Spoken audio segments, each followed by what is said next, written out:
নমস্কাৰ বন্ধুসকল, মই অঞ্জলি। যৌনিৰ ফুটা বহল হৈ গ'লে কেনেকৈ টাইট কৰিব পাৰিব, আজিৰ ভিডিঅ'টোত এই বিষয়ে বিস্তাৰিত আলোচনা কৰিম। গতিকে আপুনি এই ইনফৰমেশ্যনটো পাবৰ কাৰণে ভিডিঅ'টো শেষলৈকে চাই থাকিব, তেতিয়াহে আপুনি এইটোৰ পৰা উপকাৰ পাব।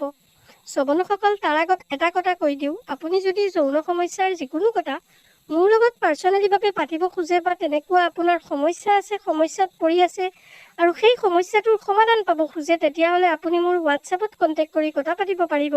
কিন্তু এইটো এটা পেইড প্ৰক্ৰিয়া হ'ব, ইয়াৰ কাৰণে ফিজ পে' কৰি কথা পাতিব লাগিব।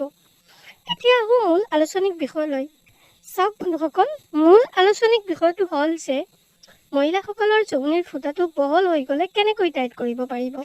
এই প্ৰশ্নটো প্ৰায় লোকে মোলৈ কৰি থাকে যে বাইদেউ, মোৰ ৱাইফৰ, মোৰ গাৰ্লফ্ৰেণ্ডৰ যৌনিৰ ফুটা বহল হৈ গৈছে, এতিয়া কৰিবৰ সুখ নাপাওঁ, কেনেকৈ এইটো টাইট কৰিম। আজিৰ ভিডিঅ'টোত এই বিষয়ে আলোচনা কৰিম।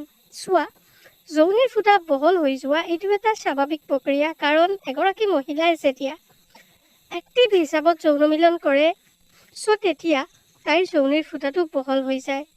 2 নম্বৰ কথাটো হ'ল, বিবাহৰ পিছত যেতিয়া মহিলাসকলৰ বেবী হয়, সেই সময়তো যৌনিৰ ফুটাটো বহল হৈ পৰাটো স্বাভাৱিক।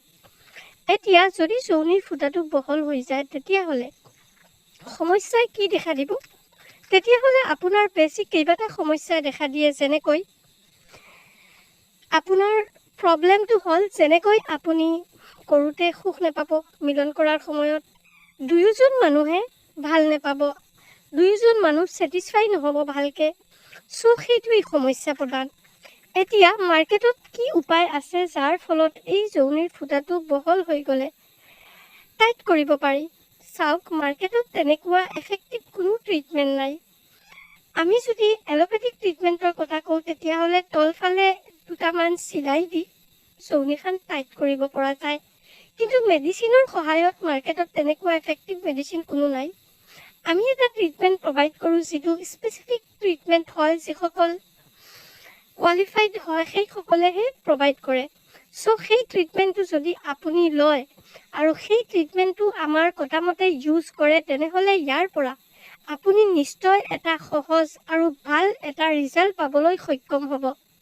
আৰু সেই ট্ৰিটমেণ্টটো ল'লে আপোনাৰ ট্ৰিটমেণ্টটো একেবাৰে ছেফ থাকিব, কোনো ধৰণৰ সমস্যাই দেখা নিদিয়ে। এতিয়া কথাটো হ'ল, কি তেনেকুৱা ট্ৰিটমেণ্ট আছে? চাওক বন্ধুসকল, আমি যিটো ট্ৰিটমেণ্ট প্ৰভাইড কৰোঁ, এইটো এটা স্পেচিফিক ট্ৰিটমেণ্ট হয়। সেইকাৰণে আপুনি আমাৰ হোৱাটছএপত কণ্টেক্ট কৰি সেই ট্ৰিটমেণ্টটো ল'ব পাৰিব। আৰু এতিয়া যদি ভিডিঅ'টো ভাল লাগিছে, তেনেহ'লে মোৰ পেজটো ফ'ল' কৰিব, ফেচবুকত চালে ইউটিউবত চালে চেনেলটো ছাবস্ক্ৰাইব কৰিব, আৰু ভিডিঅ'টো এটা লাইক কৰিব,